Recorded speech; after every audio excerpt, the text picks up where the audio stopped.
Fala pessoal, tudo beleza? Sejam muito bem-vindos ao nosso canal aqui no YouTube. Se você já não é inscrito, aproveita e se inscreve. Se você não curtiu ainda esse vídeo, aproveita e curte. E passa agora junto comigo a entender qual é a relação do princípio ou da regra de Pareto com o concurso público. Calma, não se assuste. Em princípio, no início não tem nada a ver. Pedro, mas eu nem sei o que quer dizer regra de Pareto ou princípio de Pareto. Fica tranquilo que não é nenhuma teoria para concurso público. É uma regra tradicionalmente relacionada ao aspecto de mercado, que diz mais ou menos que grande parte dos efeitos de alguma coisa advém de 20% da causa. Ainda não entendi, Pedro, de uma causa. Deixa eu tentar trazer com exemplos para facilitar a nossa compreensão. Vamos imaginar um mercado de venda e compra. Essa regra de Pareto diz que 80% da venda de determinado produto é originada de 20% dos consumidores. Essa regra é bastante questionável, mas tem alguma aplicabilidade. Só que, para falar a verdade, eu não tenho muito interesse, nem acredito eu, você também tenha muito interesse nesse aspecto propriamente dito. Só que a curiosidade é que essa aqui também é considerada a regra, ou conhecida como regra do 80-20 ou 80/20, porque 80% das coisas são vinculadas a 20% das causas. Ela foi utilizada por mim sem conhecimento, mas me ajudou muito a passar em concurso público, e você vai entender agora. Lembra que essa regra de 80-20 é nada mais nada menos do que uma regra de proporção.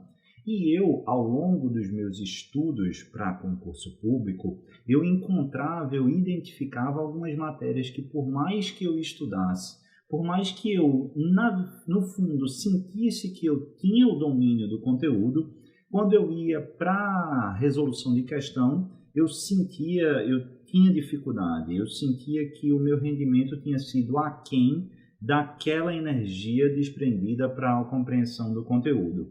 E aí, o que é que eu fazia? Vou citar aqui especificamente direito administrativo. Eu sempre estudei muito direito administrativo, mas eu chegava na hora da prova e tinha um patamar de acerto de 60%, 65%, 70% e tinha muita dificuldade em suplantar isso.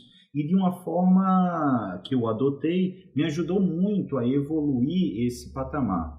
E que forma é essa, Pedro? Desembucha. É justamente a lógica do princípio de Pareto ou da regra 80-20. Como assim? O que é que eu fazia? Eu estudava um determinado assunto, vamos imaginar, administração pública. E aí, 48 horas depois, eu aplicava a minha sistemática de revisão. Depois eu até posso fazer um outro vídeo falando como é a sistemática de revisão que eu reputo ideal. Mas o fato é que 48 horas depois eu aplicava essa minha regra de revisão. Então, em 2 dias eu tinha estudado todo um assunto específico, com 48 horas eu tinha revisado, e uma semana após esse procedimento de revisão, eu fazia uma carga intensa de exercícios, de questões, especificamente atreladas a esse assunto. Então, eu fazia uma carga intensa de 40 a 50 exercícios dessa matéria, desse ponto da matéria. E aí, onde é que entra a regra do 80-20? É porque se eu acertasse 80% daquelas questões às quais eu me submeti, é porque o entendimento, o estudo, a compreensão estava consolidada e eu tinha atingido meus objetivos. Se eu acertasse entre 60 e 80, eu não tinha atingido meus objetivos, mas efetivamente alguma coisa havia consolidado na minha cabeça. Então, o que é que eu fazia? Eu fazia uma nova revisão de forma ainda mais atenta. Mas se o meu rendimento ficasse abaixo de 60%, aí o que é que eu fazia? Eu voltava a estaca zero e refazia esse cronograma, ou seja, eu voltava lá na doutrina, estudava a doutrina, estudava a jurisprudência e aí sim eu fazia novamente a revisão e fazia uma nova bateria de exercícios.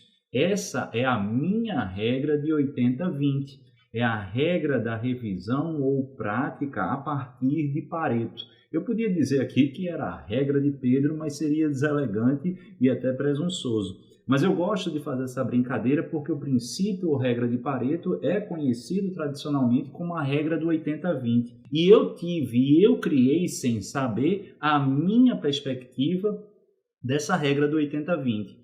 Enfim, não dá para fazer com todas as matérias. Por quê? Porque demandaria muito tempo e exige uma certa energia. Mas se você tem aquela matéria que é um calo, eu tenho dificuldade em estudar direito penal, tenho dificuldade em estudar direito empresarial, eu tenho dificuldade em estudar direito tributário, enfim, identifique os seus calos e não aquelas matérias que você não gosta, mas aquelas matérias que, independentemente de se você gosta ou não, você não consegue ou tem muita dificuldade em evoluir. E aí você pode estar perguntando, Pedro, isso resolveu seus problemas? Olha, eu não vou dizer que eu virei um mestre em direito administrativo, mas só para vocês terem uma ideia, na minha prova da Defensoria Pública da União e também na da Defensoria Pública do Estado de Alagoas, ambos os concursos em que eu tive êxito, meu rendimento foi superior aos 80%. A regra dos 80, pelo menos para mim, dos 80-20, serviu. Enfim, essa é mais uma dica que eu tento, de repente, te ajudar. Se ajudou ou se você ficou curioso e gostou da metodologia, comenta aí embaixo, me dá mais ideias de vídeo, enfim. Esse espaço, juntamente lá com o Instagram e o Facebook, é feito justamente para você. Eu podendo te ajudar, vai ser sempre um grande prazer. Não esquece de curtir o vídeo, indicar aos amigos e, claro, se inscrever aqui no canal. Beleza, pessoal? Então, espero que tenham gostado e até o próximo vídeo. Valeu!